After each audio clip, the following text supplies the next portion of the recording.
Good evening, everybody. Thank you so much for coming this evening. And yeah, for taking some time out of busy days and busy schedules. First of all, thank you very much to Carla for hosting. And then to my friend Corey, who's here as well, who actually told me about Blueberry Haven. And this all happened within a week. Yeah. So just amazing that sometimes when there's a flow, ideas are ready to kind of sprout, and they just happen like that. So before I get into the topic of tonight's discussion on sleep and dream, I'll just tell you who I am. So my name is Fran Siegrist, and I basically assist people with body and mind practices so they can be healthier, more holistic, and just focus on their wellness. So I call myself a wellness advisor, and that includes a whole range of things, from the physical body to the mental body, and so on and so forth. And so tonight we are talking about sleep and dream. These are massive topics in themselves. So just sleep, we can go down a whole rabbit hole for a very long time. Just dreams, same thing. There's many branches that we can talk on as well that come off this. So I'm just going to give you an introduction to this, and then if you're interested, we can take it further. My introduction to the space of sleep, which I'm going to speak about first, and then dream, it came through habits. When I was younger, I was borderline insomniac. So I've always had this belief when I was growing up that I struggle with sleep, and I'm a light sleeper, and I don't sleep properly. Now, that borderline insomnia may have continued longer than it needed to because of this belief I have. So these habits and these mind perceptions sometimes just hold us back from what's actually the reality. When we talk about dream later, hopefully it'll just become a bit clearer around how we actually form our own reality and how we can change that as well. It's a very powerful space to be aware of on nighttime, whether it's sleep you're interested in, or just dreams, or the whole kind of package of what happens with that. For most people, a third of their lives or a third of their day that they spend in bed. So yes, like I said, a borderline insomniac, and I just had these sleep issues, and I just thought, well, that was me. And I therefore had a waking lifestyle that was largely built on adrenaline because I needed to stay awake. So I would, this also led into many, many unhealthy channels where I was addicted to endorphins, exercise, but I could just get enough stimulus during the day to stay awake. And this led to eating disorders as well, so I could keep that going so that I could actually just keep myself relatively balanced. And this led to burnout. So that's just my personal story into it. In my early 20s, I was introduced to meditation through Tibetan Buddhism specifically.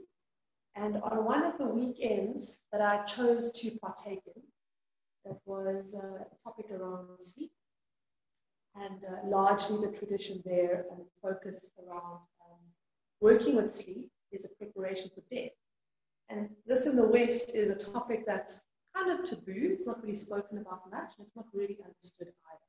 It was very interesting for me to look at this, and then this led into the whole idea of, oh, there's something here at nighttime now. And obviously I was then there further and further down this rabbit hole. I started doing practices just to be more aware of my nighttime space, and very early on I realized that I had a belief that wasn't serving me, and I could change this. So it started with learning, so being educated. What is the norm? What has been proven by science? What is science yet still to prove in the West?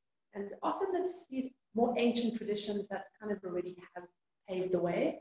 And the science then just comes and backs it up as our technology, our Western science, as our technology kind of catches up to speed. So it's wonderful now in the age that we live, that we have all these fMRI scans and EEGs, and we can actually prove all of this through our science and the research. That's really good. Now, so we just fast forward to the future, and here I am giving a talk on sleep and dream. So here I've gone almost, a flip of the coin, and it's a very beautiful space for me, nighttime. Yes, I still struggle, but over the years I have worked out what works for me as an individual. And I want to say this right in the beginning. There are guidelines, there are general guidelines for us as adults, and then for people as they get older, kids, etc., etc. But each one of us is unique within that. So to really make this work for yourself, so to understand the guidelines and the general idea of what's put out there, and then to experiment with your own night space. Okay. So jumping into sleep, I just have to share with you my lovely little book here. It is my dream diary, actually, which we're going to talk about a bit later. Push that button. Oh no, the batteries aren't that great, but there's all lights that flash up. And this is fun. It says, I'm a real unicorn, or I'm really a unicorn. And it just brings a bit of fun into my night space. So when I'm recording my dreams, I look at this and I go, and I'm a real unicorn. And often what happens in our dreams is there are these fantastical images that come if you're very image driven in dreams. So it's very different to our waking reality. This just helps to remind me in my waking space that there's this world. So I decided to make a few notes in my dream journal and bring that tonight. As well as here we have a moonlight. So this is just something for my friend. And then all the candles. So I would love to do this talk actually just in candlelight, this all lying down. But we can maybe do that in the future. And then some practices just to induce the relaxation. So I'm just going to refer to this as I need, just to make sure that I cover all the important points. Okay, so why do we need to sleep? I think it's pretty obvious for most of us. In general, we just reboot. It's absolutely crucial for our functioning, not only on a physical level, physiologically, our cells rebuild, but also for our mental health. And when we talk about dreams, this is where we get nourished mentally. Our dreams is where we process emotions. There's a whole lot of other things that we can take from that, but definitely we need the physical and the mental rebooting. It's like we plug in and we recharge our batteries when we sleep. And this is then very important because it regulates many things. It lowers our stress, it increases our mood, regulates our metabolism, lowers inflammation, and then boosts or just regulates our immune system. And it also makes sure that we have mental clarity. So our cognitive ability is a lot more. Gut health as well. So we have this wonderful massive nerve, our vagus nerve that runs from brain to gut, and working with a rest and digest state of the nervous system, make sure that this gets responsive, and we actually end up being able to absorb more nutrients more effectively if we're in the space. So I've just introduced something here of rest and digest. So when we go into a space of sleep and in dream, we have to be in deep relaxation. We have to be in a state, and we can induce that. So even if you struggle with sleep, or you are also insomniac or borderline insomnia, you can do practices while you're awake.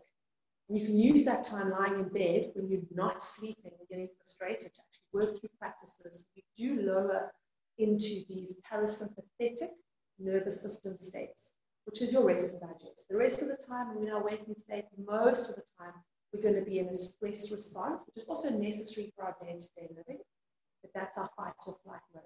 And nowadays, unfortunately, most people are living in a state of stress, and therefore not sleeping properly, therefore not recharging and rebooting, and therefore have so many problems, illnesses, immune system is low, mentally foggy, physically, just injuries, a lot of things that come, and lots of gut issues.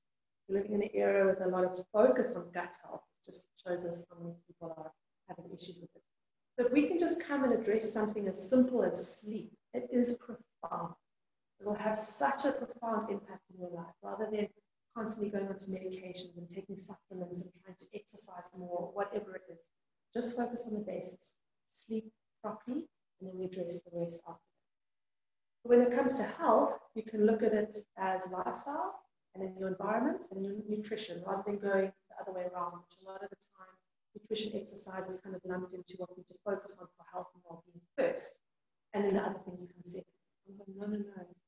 Let's address how we first sleep properly, our lifestyle around that, and then the environment around that, and then we'll look at our nutrition exercise.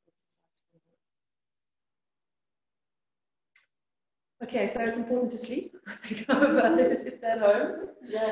And so the mechanics of sleep are also fascinating, if you don't know this already. When we sleep, we have two main things that control this, if you like to think of it that way. And you might have heard this term already, your circadian rhythm. So I just want to make sure that just mention this correctly, your circadian rhythm and then your sleep-wake homeostasis. Homeostasis just means balance. So your sleep time and your wake time needs to be balanced. There's a whole bunch of things that happen in your nervous system, with your heart rate, I've already said, with regeneration in cells.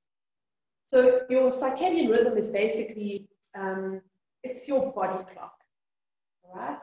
And we can get cues from the natural environment that will start to stimulate this, so light and then also temperature. So if we just like the birds and the animals, they'll start to wake up just as it's getting light, and they kind of go to bed when it's dark.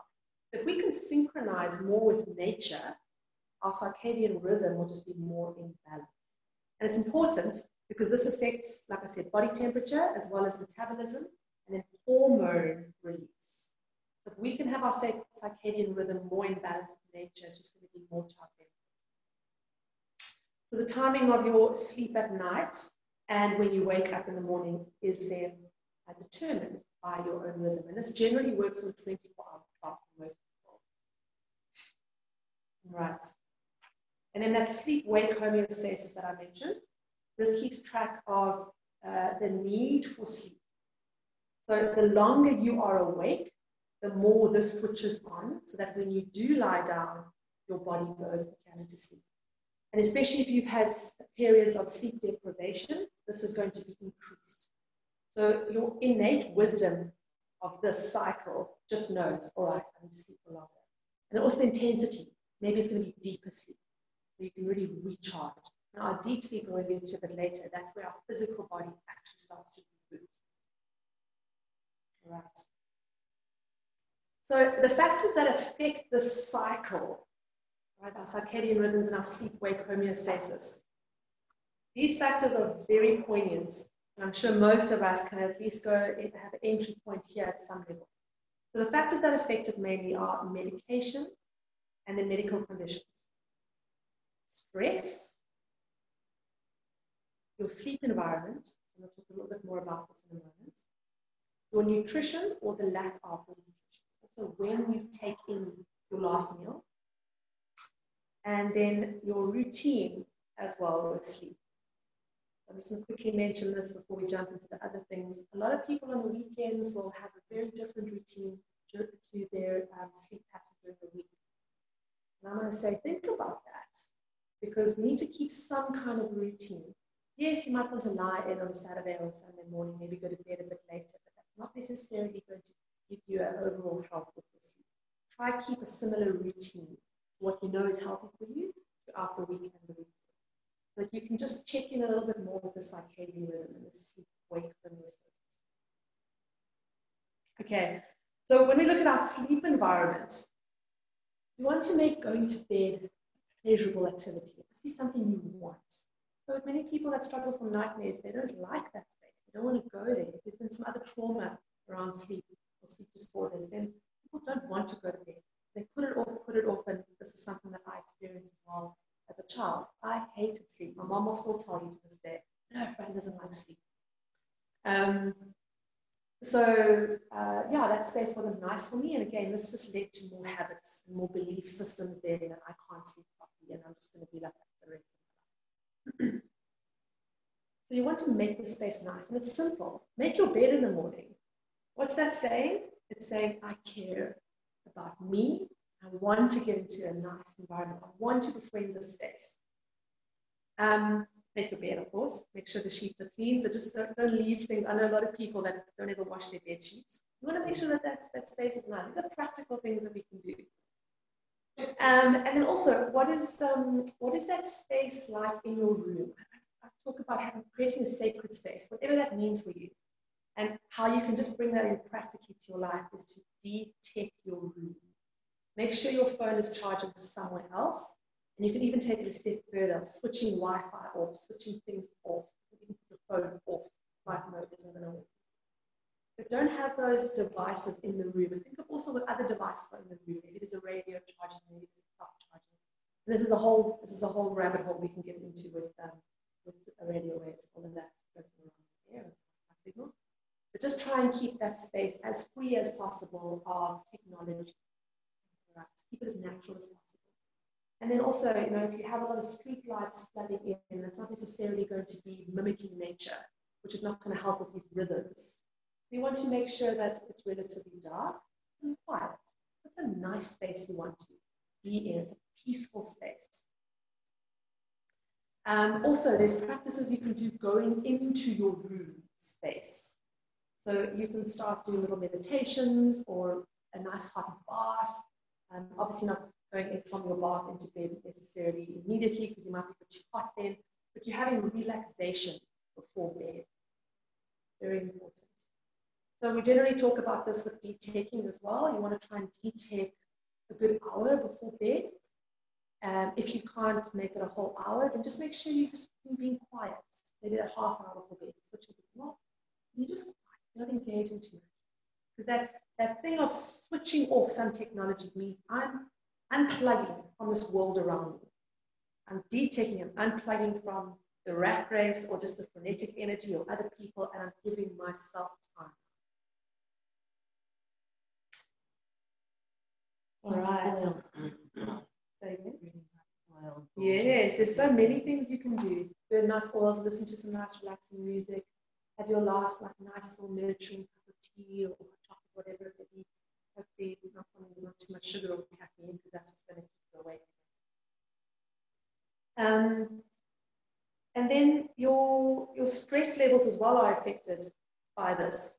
So if you can start to just unplug and start to unwind, whatever way is best for you, you're going to be lowering from sympathetic into parasympathetic nervous system. Your brain waves start to slow down as well, and they shift.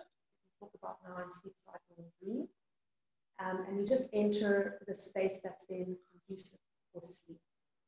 And then your body will do the rest. You don't have to worry too much about that. So that preparation phase is important, especially if you struggle with sleep. Okay. Which also leads me to another point. Sometimes alcohol is not the best thing to have just before bed, or maybe too much of it is also not great, because there's many reasons why, but it also increases your body temperature. So you actually want to go into not too hot a bed either. Yeah, you want to go into kind of a lukewarm to cold bed, but that might take a bit of training for winter time. So just think about how we used to be. Most of human evolution, we haven't had pushy duvets and nice warm clothes and walls to keep things insulated, definitely not heaters and that kind of thing. It was on cave floor, and then it was the sun rose, the sun set, that indicated when we got up, when we went to sleep, and we were lying on the cold cave floor. You know, the fire in the corner or in the middle of the cave just kept things warm for a little bit of time. But humans have evolved since then, but they've still kept these habits going that are very much affected by nature, and that will then affect these circadian rhythms and the sleep-wake homeostasis. Okay. And then also these things that are affecting these rhythms. Nutrition is definitely one of them. So I've just mentioned about the alcohol, the coffee, the teas, things that might have stimulants in them, drugs, of course. And then any rich foods. So try not to have something too rich in your meal at night, and try not to eat just before bed. Some people go as extreme as saying 3 hours before you go to bed, you should have your last intake of whatever it is. If that's not going to work for you, just because of lifestyle, then just try not to eat an hour before bed, and don't have anything too rich. A smaller portion is always good. Okay, and then how much sleep do we actually need? Now, this changes with age, and you might already know this, or have seen it in your own life. But babies need the most sleep, of course, and that's also very important for brain development. So, babies are averaging 16 to 18 hours a day.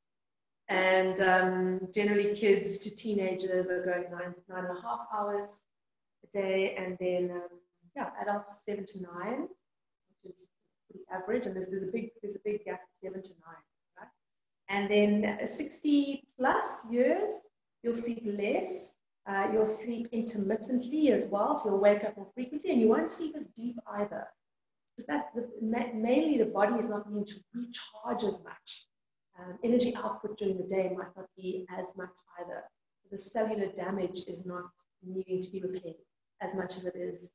If you're in the middle areas of your years, or even your younger years, there's a lot of activity going on, falling all over the place, go. But then it's very important to be aware of the dream space process emotions. We're going to get to that in a moment. Overall, most people are not getting enough sleep. You might think you're there lying in bed from this time to this time, but are you, one, sleeping in that time? And two, what's the quality of that sleep? So just some questions to start to think about. Already some yawns coming, that's great. Yeah. Okay.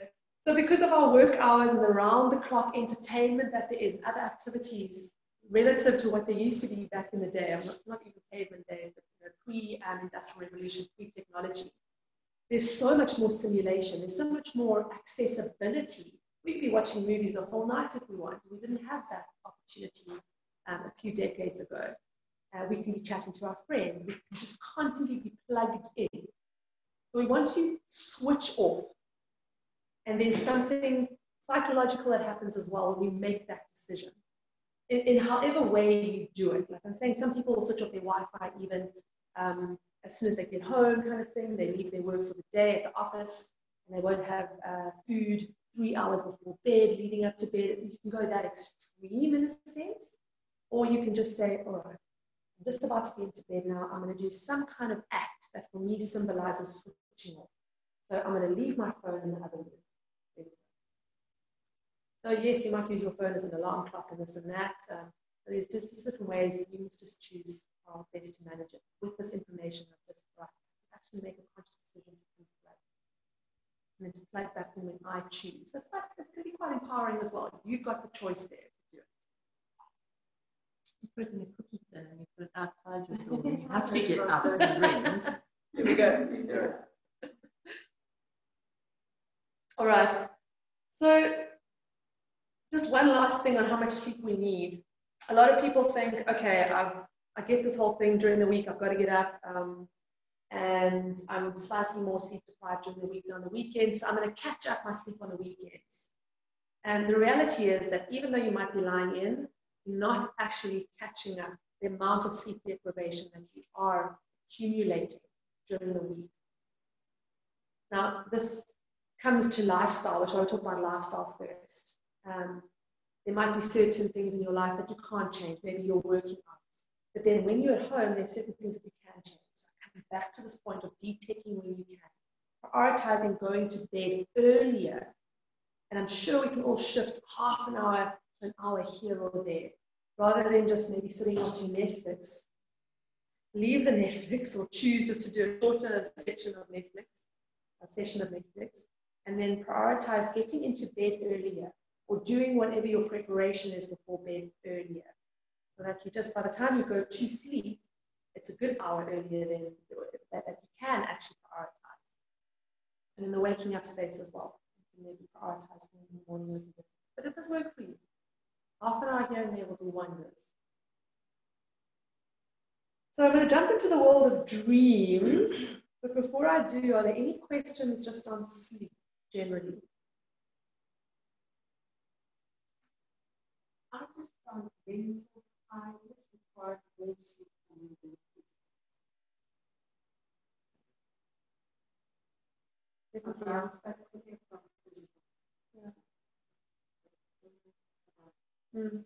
And it's all related.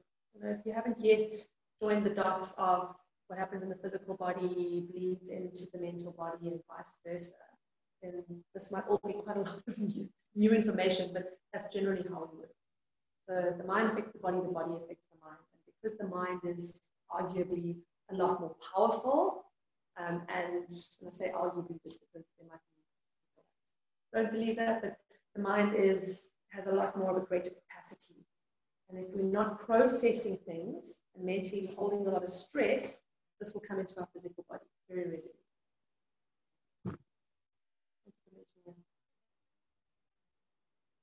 Okay, so dreaming. I'm going to explain the sleep cycle as well.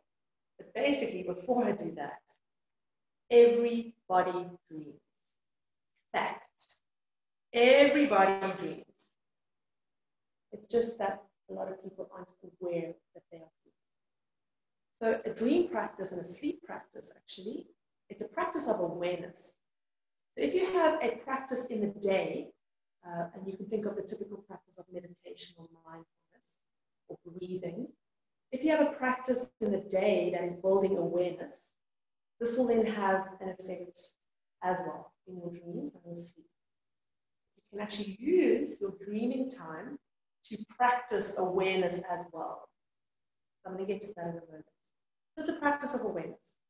Are we aware that we dream? And do we remember that? So for many people, they don't remember their dreams, they don't think their dreams, they just go, I don't dream. Everybody dreams.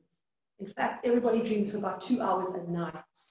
So there's a chunk of time there that we just, most of us don't even know. Maybe every now and then, when we're very rested, maybe on holiday, and we'll have a bit more time in our dream space of our sleep, our dream cycle. And then you might go, oh, I had a dream. Wow. It doesn't have to be a once every year or once every 6 month occurrence. It can be every night. Be aware of your dream. It just takes a little bit of practice. And it's not something you have to now put another hour into your day. It's not another thing you put onto your plate. And hopefully after this talk, you would want to get in touch with this, because it's a wonderful way of saying, I'm checking in with me. It's great, knowing a bit more about me. Okay, so before we get into dreams, understand when they happen. So we have our waking space, and then we have sleep. Now, going from waking to sleeping, there's a whole lot of things. It's pretty complicated, actually, from melatonin and brain waves dropping from beta to alpha, theta, delta. Anyways, there's a whole thing that happens, very, very complicated. And then we are in sleep. Now, this phase between being awake and being asleep, we call the hypnagogic. So hypno should give you some kind of indication of what it means. And then from sleep to being awake, there's also a hypno there. It's just hypnopompic. So we'll talk about these edges, the edges before and the edges after sleep. And that is a space that you can already become aware of, especially the falling asleep stage. If you have to wake up and go, then you're probably going to just fly through that edge between sleep and being awake. But at night, especially if you do struggle to fall asleep, or like I did, thought I was, well, kept this idea of being borderline insomniac for many, many years. And when I started learning about sleep and dream practices, I then used that space lying in bed where I wasn't asleep, where I was falling asleep, to be aware. Being aware of entering into sleep. Now that's a practice. Being aware of entering into wakefulness at the end of the night's sleep. These edges are very, very powerful spaces, and this is definitely the space, if you've heard of hypnosis or yoga nidra, then this is where you enter into.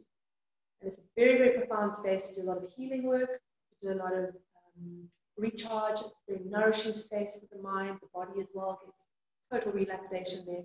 So it's, if anybody is into this already, they'll know that it's been proven equivalent of 20 minutes of being in this edge before sleep, holding yourself there for about 20 minutes, the equivalent to 3 hours of sleep. So it's very profound, and you can actually just be a bit more aware in that space before falling asleep.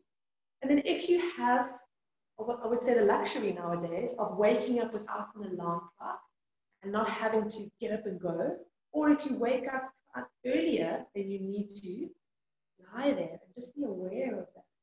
It's kind of before thought starts, before you think, oh, where am I? What's my day looking like?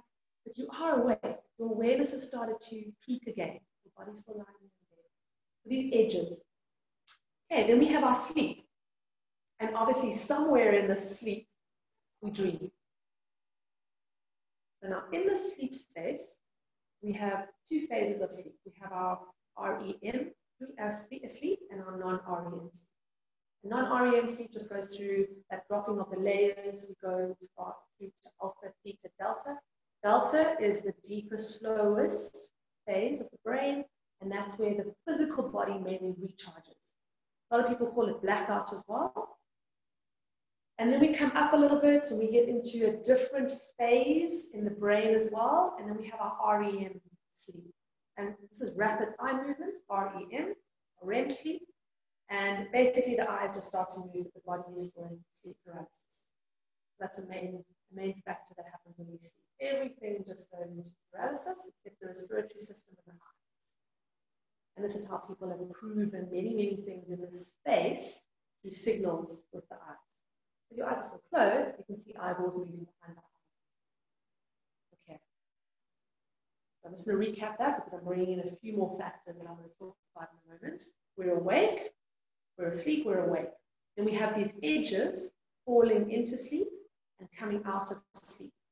And these edges, these liminal spaces as well, liminal dreaming or the hypnospaces, we can be aware of. Now, in the sleep space, we go through cycles. And for most people, it'll take them 90 minutes. Now, again, guideline. It'll take them 90 minutes to get into dream space, especially in the first part of the night. About 90 minutes to get to your REM space. And that's when you start to dream. You don't dream first thing as you're falling asleep. Few people do. And you can practice dreaming the whole way and being aware of it.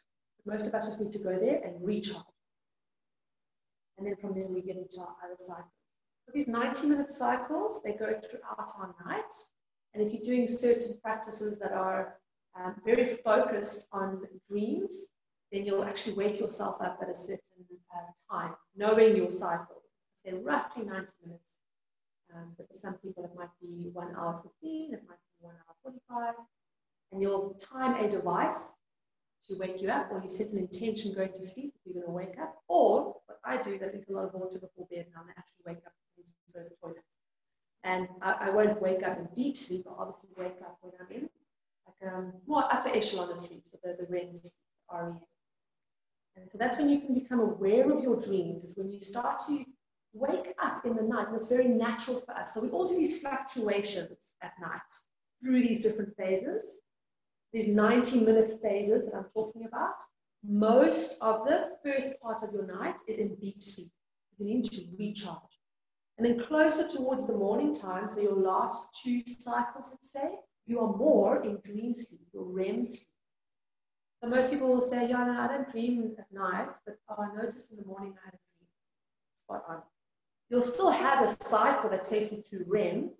You've got a bit of 10, you'll still have a cycle between 10 and 12, but it's going to be very short in REM. It's going to be largely in deep sleep because that body needs to plug into the wall socket and recharge. And then the mental processing happens in the second phase of your night cycle. And that's where we do more of our dreaming. So why do we want to even be aware of our dreams? Well, I've just said it's a wonderful way of just connecting to yourself, of knowing what's happening there. Many, many therapies will work through this space as well, or keep you in those edges where you can drop in little intentions, affirmations. You can bring back memory a lot easier. How I like to think about it is when we are awake, we are that tip of the iceberg on top of the surface of the water. And most of us think that that's our whole reality. As we are right now, that's how you are perceiving me, how I'm perceiving you, your brain is working, but that's not all of you. Underneath the water is about 90% of you. Now, when we go to sleep, or when we are falling asleep and waking up, we are starting to dip, and it is like that with the brain waves as well. We're starting to go lower and lower and lower. And so you are having access to the bigger and the greater part of you when you are plugged into sleep and rest. And it's wonderful. You don't have to necessarily do much more. It's just a practice of being aware. And that there is a bit of practice in the beginning for mindfulness practices and awareness practices. But once you have that, it will transform your life. Like I said already with me, it completely shifted a belief system. And shifting belief systems are really big thing.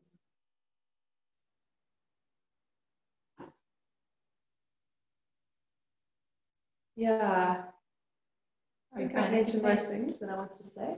Yeah, please ask. If you say that 20 minutes time, if you're aware of that time, you can stay in that time when you go into sleep for 20 minutes. Okay. Is that also for the other, for the coming out? Is that the same? So those liminal spaces, those edges, so the hypnagogic going into sleep and the hypnopompic coming out of sleep, you can stay there for much longer. I love staying on that. There we go, coming out. Coming Yeah. out. Yeah. Yeah. And if whichever works for you, some people that struggle to fall asleep will obviously have a little bit more time going into sleep, right? But if you're quite a deep sleeper right in the beginning of your night, in the morning you love to snooze or you struggle to get out of bed. So people that struggle with depression, they spend a lot of that time as well in bed. And there's wonderful therapies that you can work with in that time. You just got to know what to do or even be aware of it in the first place. Like I've said, medication does kind of dub us in general, in our awareness and our mental clarity. But you can still work with these practices even if you are on medication. That was the question. Yes. And also, sometimes I'm aware of that space when I fall asleep, but sometimes it feels like I'm. Yeah. So if your body is tired, you need to sleep. You need to sleep. Yeah. These rhythms I'm talking about, your circadian rhythms, it's such a well-oiled machine. We are amazing in our makeup. And I'm just talking physically now. I mean, mentally is a whole nother section that we kind of delved into already. But just physically, you are so wired to get what you need. That if you need to conk out, go straight into deep sleep, which most of us do when we first hit the sack, hit the pillow, then that's what's going to happen. And so maybe your dream practice, if you really find you struggle to be aware of falling asleep, your dream or your sleep practice is going to be more the waking. But try not, I think, unless you're using alarm clocks specifically to wake you up when you're in the upper echelons of sleep, it can be really detrimental to our mental and physical health if we are waking ourselves up when we're in deep sleep. Mm-hmm. It's like somebody once described this as dipping an anchor down into a well. And if it's just going into the water and coming up, or let's say oil, coming down, coming up, coming down, coming up, it's easier to get out of the water or the oil. Now, if you're dropping that right down to the bottom of the well, now your alarm clock goes off, and it's anxiety. If you just pay attention next time to your alarm clock goes off, no matter what state you're in, I immediately notice my heart rate. There's this fight or flight that happens. Now, to start your day in a space of stress, that is the reality for most people. It doesn't need to be like that. If we can be more in tune with our circadian rhythms, and you can actually work with setting intentions going to bed, that you will wake up at between this and this time, and you can also map your sleep cycle, like I've said. You're going to bed, so you're working backwards. You know you want to wake up at this time naturally, and you know how much sleep you need, and you're working through sleep cycles and all of that. It doesn't take too much knowing to do this. Then you go, all right, I'm going to go to bed then at 9 o'clock. Because I know by the time I fall asleep, and even if I'm waking up a little bit later or earlier than the time I wanted to, I'm still going to be in a REM, or upper echelon of sleep rather than deep sleep. And if you've ever, you've got children and you maybe have woken a child up from, they have a lot of sleep, obviously, more than us, and you've woken them up from a nap or a deep sleep, and you struggle to shake them awake, it's because they're in deep sleep. Whereas sometimes you'll just close the door or you'll say hello, and then someone will wake up. That'll give you an indication most of the time if they're in deep sleep or in REM sleep. REM sleep, that's also a space, like I said, where we dream, and there's communication that can happen between the waking space and the sleep space. So I'm going to jump to one more topic tonight, and then we'll take a few more questions. So I've explained now there's the waking space, there's the sleep space in general, which we need to be a bit more aware of, make it a bit more sacred, just get in touch with that side of your life that is so nourishing, so important. And then within that, we can just be aware of falling asleep, of waking up, and then we sleep. And within that sleep, we go through cycles, and we have multiple dreams in our REM space within the cycle. About 2 hours a night, we have dreams. Now, it's possible to be aware of your dreams while you are dreaming. And this is something called lucid dreaming. Anybody here experienced lucid dreaming before? Okay. So everybody has actually lucid dreamed before. 99% of people. Just throwing that number out there, but it's a large percentage of people. As children, we naturally lucid dream. Also, we spend a lot more time sleeping, and we haven't yet formed too many belief systems that then block us off to potential, especially in ourselves. So now when we sleep, we're coming into this large, vast part of the iceberg underneath the water. And if we can bring practices in of awareness, and there's certain techniques, we can actually become aware when we are dreaming. So this is when you are bringing in a consciousness into the seemingly unconscious. You're absolutely 100% lying in your bed, sound asleep. Someone was looking at you, they go, yep, Brian's asleep, but I'm absolutely aware that I'm in a dream. Like right now, how do I know I'm not dreaming? Because in my dream, this candle will burn me. In a dream, this is rock solid. In a dream, my book kind of tastes, and I've actually picked my book before, but I have now. It's so real. In fact, it's more real. Now, if you can become aware in your dream while you are dreaming, you have absolute 100% access to your unconscious mind, to the biggest space of you. And in terms of healing and transformation, and just to have fun, shifting belief systems around, this is an incredible space. So yes, it's already amazing to work within those edges, but additional training then can make you aware of the actual things around you. I have a course coming up about this if you are interested, you can take it further. But right now, just to be aware of sleep, of nourishing that space, of nurturing that space, and just trying to be a little bit more aware of what happens for you. And if there's anything you take from this talk, just one thing, give yourself a little bit of time before going to bed, where it's just you, where you're making that part of your life sacred. Switching off the cell phone, putting it in another room, lighting the candle, having the bath, just sitting quietly with a cup of tea. And if it is somebody, your partner that you sleep with, or the kids that you put to bed, do it quietly, do it gently. Try not to go to bed in a state of stress. There's lots of techniques that you can help. So there's many, many topics I've addressed tonight. It's a massive field. So please shoot any questions that may still be unclear. If there are any, or have I completely overwhelmed you? Even if it's about lucid dreaming, welcome to. That's very interesting. I used to dream, and I could remember all my dreams, and I was aware that I'm dreaming as well. And when I was very young, I would dream my future, and then I would also dream when I would hear when I should be cautious. And then later on, I dreamed so real that by the time that I wake up, I had no distinction left between whether this world or that world was the real world.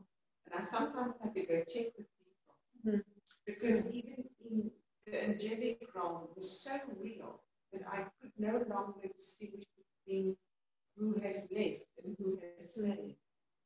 Yeah. Thank you for mentioning that, because there's certain practices that you would not introduce to somebody who has a condition of psychosis, for example. Not yet. Because you want to, hopefully not there, Yeah. I'm assuming you're not there.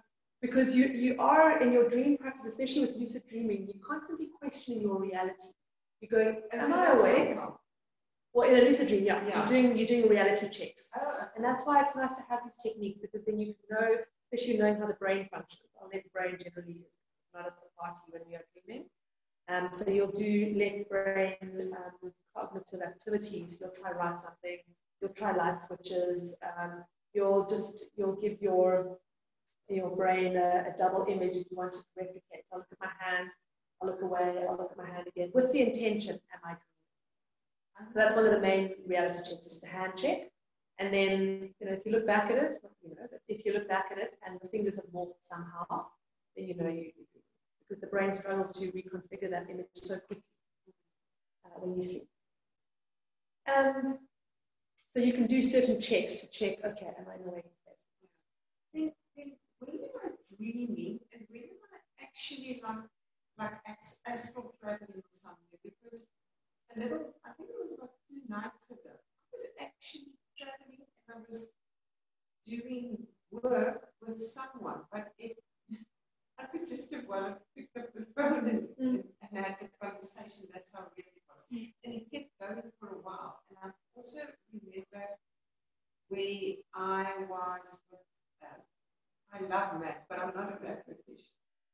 And I was sitting and I wanted to know about relativity. And then Einstein and all those guys were explaining to me, and I was wide awake. And then I lost all the knowledge. And when I just immediately closed my eyes, I was back with them. And they said, very patiently, did not take me through it again.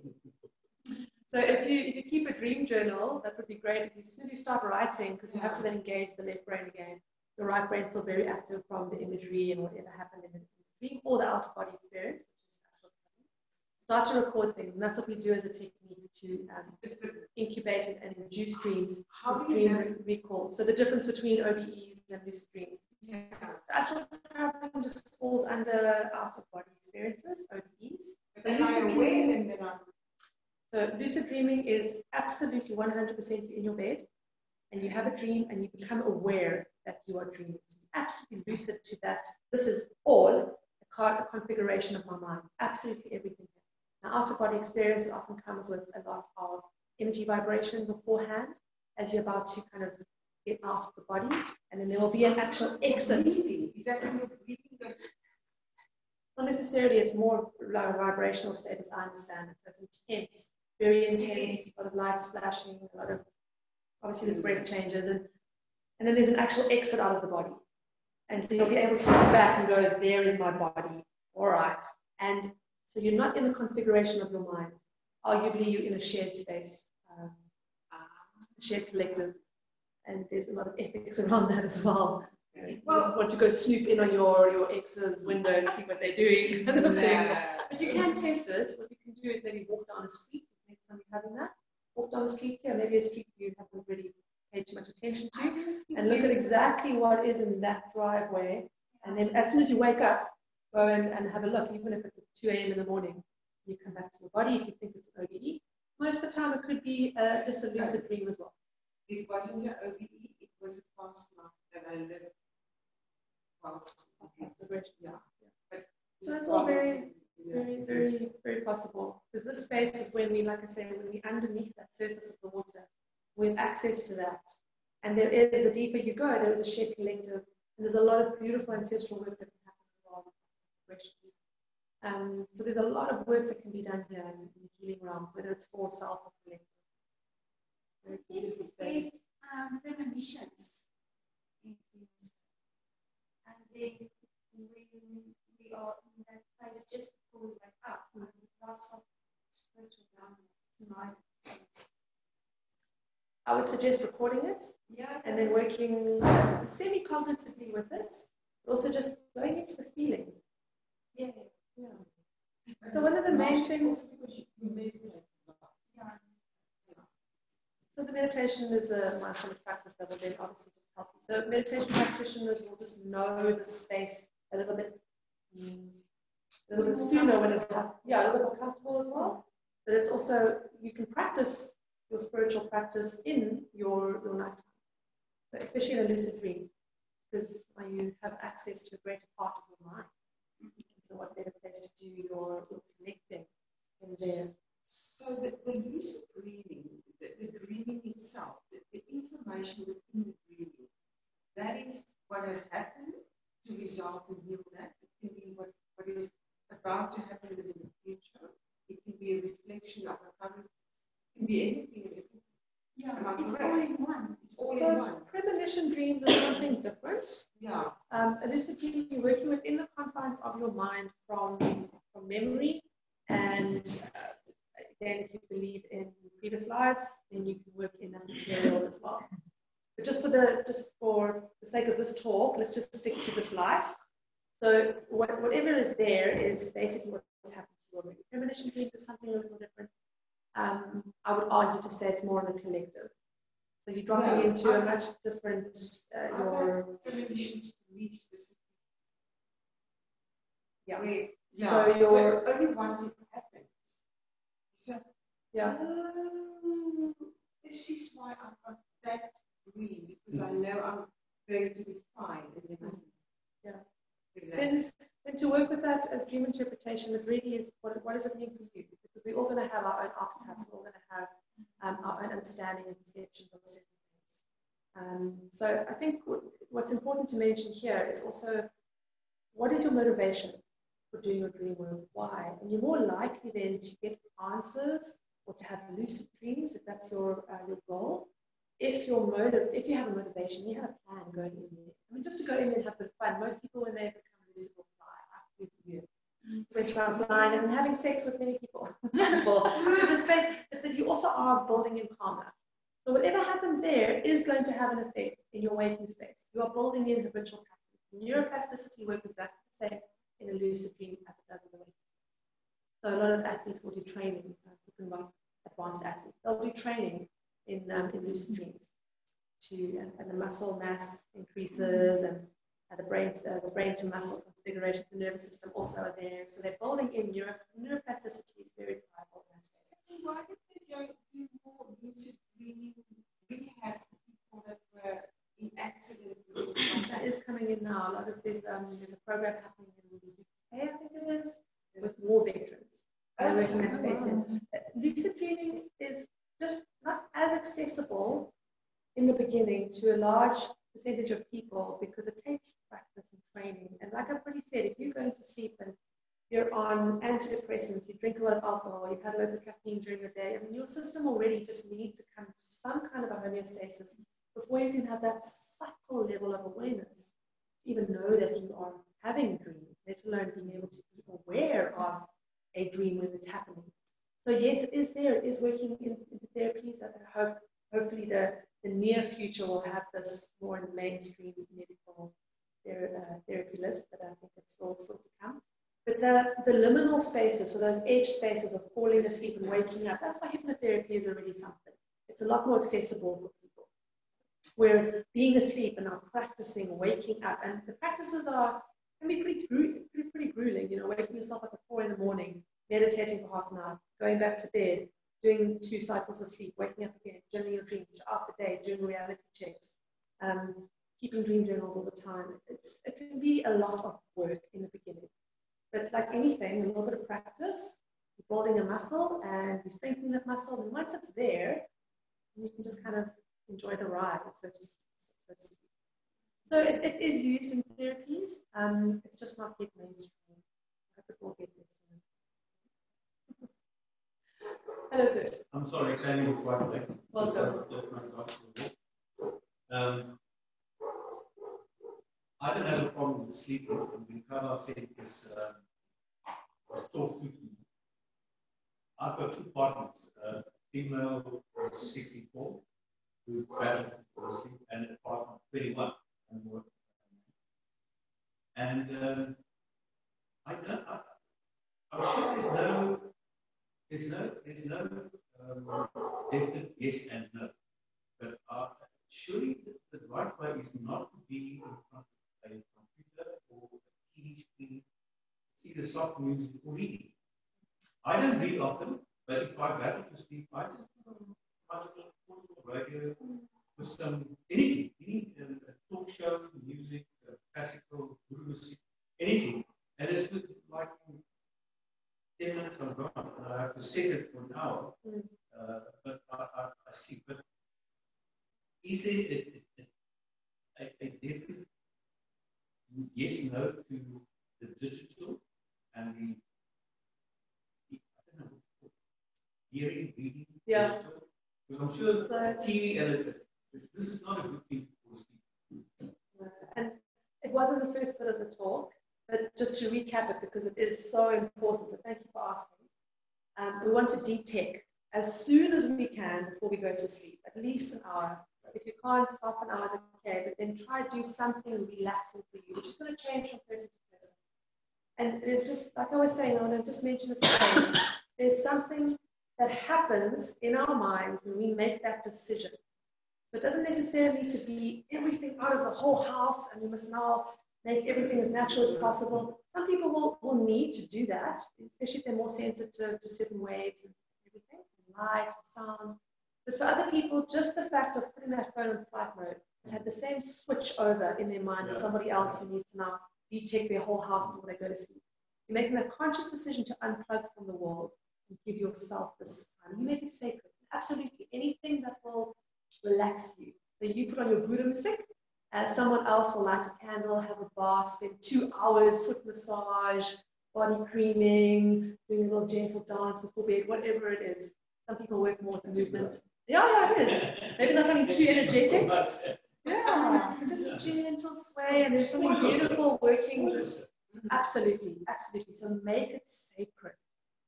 And then here I've got my dream journal, which also you might think, wow, you know, I've got a book in my hand that says I'm really a unicorn.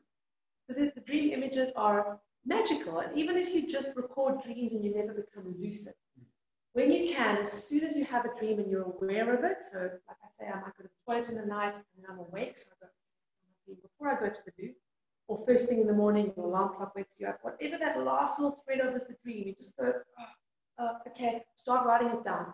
Engaging the left brain, cognitive, writing it down. Also works right brain activity, it's wonderful, journaling is wonderful, by the way. You'll often find that you'll get more of that thread. So we do a practice of recapitulation, which is also a wonderful practice for those who want to go into sleep space a little bit more mindfully. You recapitulate the day, you work backwards. Here I am lying in bed. What happened just before this? Brushing my teeth, before this. Oh, I did check. What's that? Supper. Oh, phone a friend. Work. You go back through your day. Same thing. As soon as you start writing down a dream, sure, I just remembered I was taking off a shoe. And then you go, oh, my shoe was red on the one foot. I wasn't wearing a shoe on the other foot. And you know, initially you couldn't remember all of this. Then you go, oh, and I was actually sitting on a bubble in the sky. And my friend Kari was actually offering me a cappuccino, but it was blue.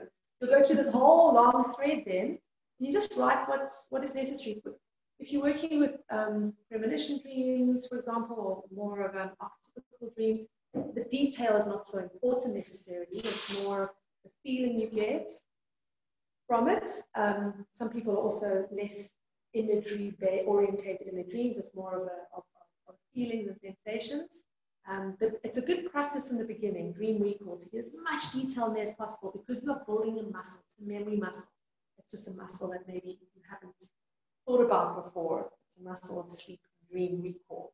So that's why the diary is important. Or again, with the diary, make it something nice for you. Not just a scrappy piece of paper that's there next to your bed. Make it easy. Have a little light ready or a head torch. You know, if you want to wake up your partner, whatever it is. What I have found, what is very interesting to me is the interconnectedness of everything. Is that the dream will represent an archetype of myself or a behavior or whatever, something from myself, but it will also play out in reality in life. And that's the mirror of that. And the interconnectedness of everything. It is. It's a space that just gets more and more fascinating, and you have more of these realizations as you go. So people often ask me, well, why do you want to even bother with lucid dreaming or being aware of sleep? Wow, you're just missing out on so much. But until you have a little bit of a taster, maybe, you just think, okay, I don't have time for that. But with this, you don't need to put any more extra time into your life. Just building an extra awareness muscle. I think by now in our world, we already know how important it is to just be more mindful. Can a dream be a video of your intuition? Yes, absolutely. Because we're tapping into underneath the surface of that iceberg. And there's a large part, it's our greater self. And however you want to look at that, a lot of people will call it different names. The deeper and deeper you go there, I do believe that we are tapping into this collective. So that's where we can start to then have that as opposed to just working within our own psyche, which there's so much benefit there already. But if you are interested in working kind of in other realms, if you like, or across veils, I had an interesting journey on my path the last year, where I had dreams about information that was hidden from me, and later on that information would come out in the light. But I had premonition of that in dreams. It's just to also add to the intuition. Yeah. You picked up on it. Yeah. And sometimes I find in my dreams that it's almost like that dream has to be a little bit amplified. so that I would remember it. If I get that a little too gentle, I might not even register. Do you keep a dream diary? Of course not. Of course not. I thought you were going to say, of course. No, I'm just kidding.